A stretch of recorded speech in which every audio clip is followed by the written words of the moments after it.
வாழ்க வையகம், வாழ்க வையகம், வாழ்க வளமுடன். குருவே துணை. அனைவருக்கும் இனிய காலை வணக்கம். ஆசான் அருட்தந்தை வேதாத்ரி மகரிஷி அவர்களது ஞான களஞ்சிய கவிதைகள் பார்த்து கொண்டிருக்கிறோம். இன்று கவியன் 43. மூலதன வருவாய் என்பது தலைப்பு.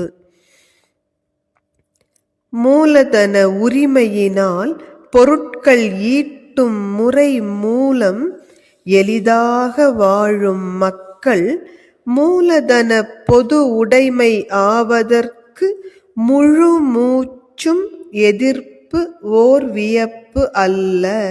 மூலதனம் அத்தனையும் பொதுவாய் ஏற்று முன் போன்றே உரியவர்க்கு வருவாய் தந்து மூலதன லாப வரம்பு ஏற்படுத்தி 3 தலைமுறைகளில் அதை ஒழிப்போம். அருட்தந்தை எத்தனை அழகாக இன்று செல்வந்தர்களாக இருப்பவர்களும் நிறைவாக வாழ்வதற்குரிய வழி சொல்லித் தருகிறார் இந்த கவிதையின் மூலம். இப்பொழுது நம்ம மூலதனத்தை பணம் என்று மதிக்கிறோம். உண்மையில் எது மூலதனம்? இந்த பூமி, மக்களது உழைப்பு, கருவிகள், மக்களுடைய திறமை, அனுபவம், இதெல்லாம் தான் மூலதனம்.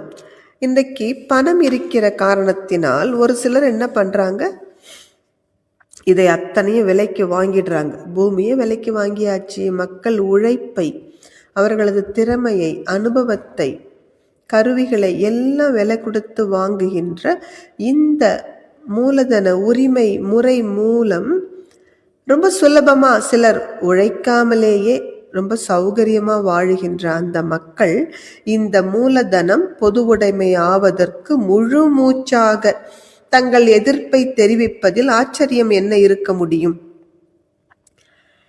அதனால அவர்களை அப்படியே விட்டுவிட்டு நாம் என்ன பண்ணணும், இருக்கிற மூலதனம் அத்தனையும் பொது சொத்தாக்கி அந்த செல்வந்தர்களுக்கு அவர்கள் காலம் மட்டும் உரிய வருமானம் அந்த மூலதன மதிப்பிற்கு ஏற்ப கொடுத்து வரணும். அது மட்டும் இல்லை, மூலதனத்திற்கு ஒரு உச்சகட்ட வரம்பு.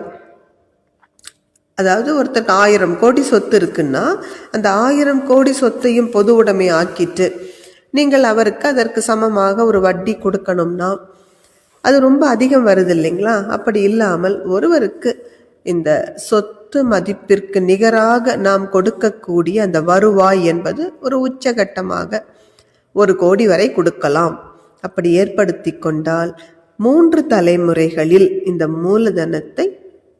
மூலதன உரிமையை ஒழித்துவிட முடியும். நன்றி. வாழ்க வளமுடன்.